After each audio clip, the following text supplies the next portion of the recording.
Assalamualaikum warahmatullahi wabarakatuh. Perkenalkan, nama saya Aris Arianto.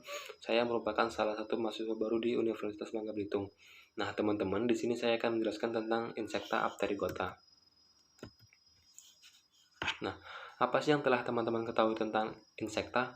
Insecta atau serangga dalam bahasa Latin disebut dengan insectum, yang artinya terpotong menjadi bagian-bagian yang disebut dengan serangga.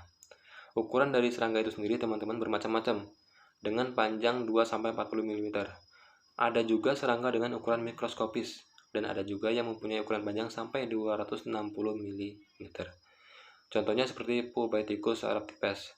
Nah, tubuh serangga itu sendiri, teman-teman, terbagi menjadi 3, yaitu ada kepala atau kaput, dada atau toraks, serta abdomen atau perut. Nah, kemudian kita masuk ke klasifikasi insekta, teman-teman. Berdasarkan ada atau tidaknya sayap, insekta terbagi menjadi 2 subkelas, yaitu apterygota dan pterygota. Nah, apa sih apterygota? Apterygota yaitu kelompok serangga yang tidak mempunyai sayap, sedikit atau tidak mengalami proses metamorfosis, mempunyai appendix pada bagian ventral abdomen, serta pada umumnya memiliki ukuran kurang dari 5 mm. Bayangin, teman-teman, kurang dari 5 mm, kecil banget kan? Nah, appendix itu sendiri yaitu bagian tubuh yang menonjol, bisa digerakkan dan berfungsi sebagai alat gerak untuk makan dan alat indera. Dan apterygota sendiri hidupnya di tempat lembab, teman-teman, di mana mengandung humus atau sampah organik. Dan ada juga yang memakan buku atau pakaian. Nah, serangga yang termasuk ke dalam apterygota yaitu Ordotisanura atau Lapisma sarina yaitu kutu buku, dan Archaeopnata atau Petrobius martimus. Nah, kita masuk ke ciri-ciri apterygota, teman-teman. Nah, menurut Sugiarto, adapun ciri-ciri dari subkelas apterygota sebagai berikut. Yang pertama, tidak mempunyai sayap. Yang kedua, tidak mengalami metamorfosis atau ametabola. Kemudian yang ketiga, contoh dari spesiesnya yaitu kutu buku atau Lepisma sariana. Kemudian yang keempat, tipe mulutnya itu menggigit. Kemudian yang terakhir, batas dari kepala, dada, dan juga perutnya tidak jelas. Nah, ini merupakan contoh dari kutu buku. Gambar dari kutu buku yaitu Lapisma sarina. Gegat atau silverfish Ordozygentoma adalah serangga yang lunak dan pipih tanpa sayap dan ukuran sekitar 0,5 hingga 1 inci. Nah, sesuai dengan namanya, berwarna abu-abu keperakan. Serangga ini memiliki antena panjang dan memanjang lebar dari perut. Nah, gegat ini dianggap hama pengganggu di dalam rumah atau bangunan karena memakan hampir semua hal seperti daging kering, tepung, kertas, lem, kemudian kapas, linen, dan lain-lain. Nah, gegat ini sendiri dapat ditemukan di seluruh dunia dan membutuhkan kelembaban untuk bertahan hidup.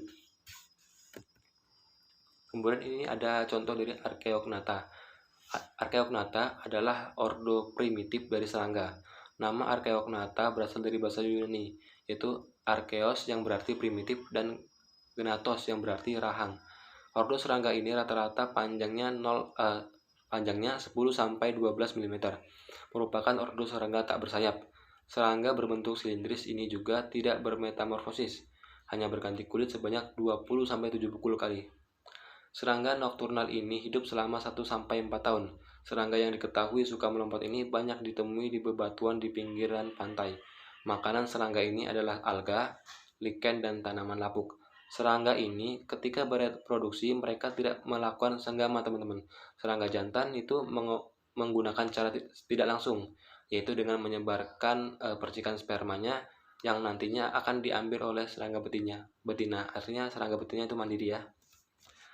Kemudian ini ada kolembola.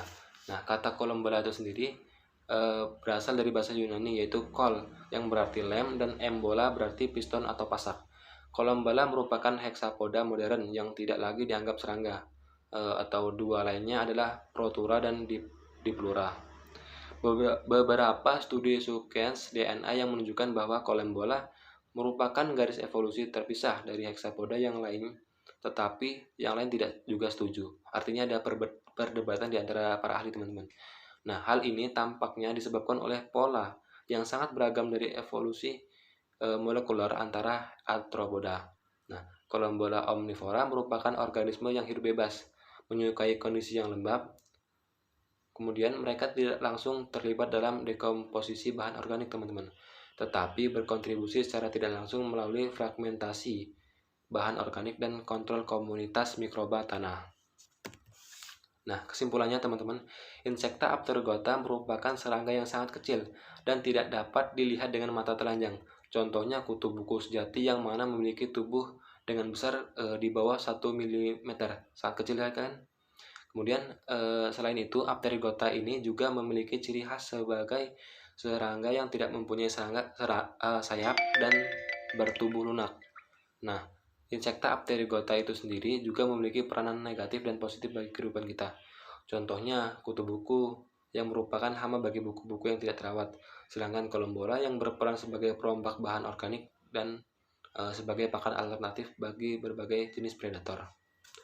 Nah, oke teman-teman, mungkin hanya segitu saja yang dapat saya sampaikan. Mohon maaf apabila ada kata salah dan penyampaian yang kurang maksimal sehingga teman-teman tidak paham. Sebelumnya saya ucapkan terima kasih. Wassalamualaikum warahmatullahi wabarakatuh.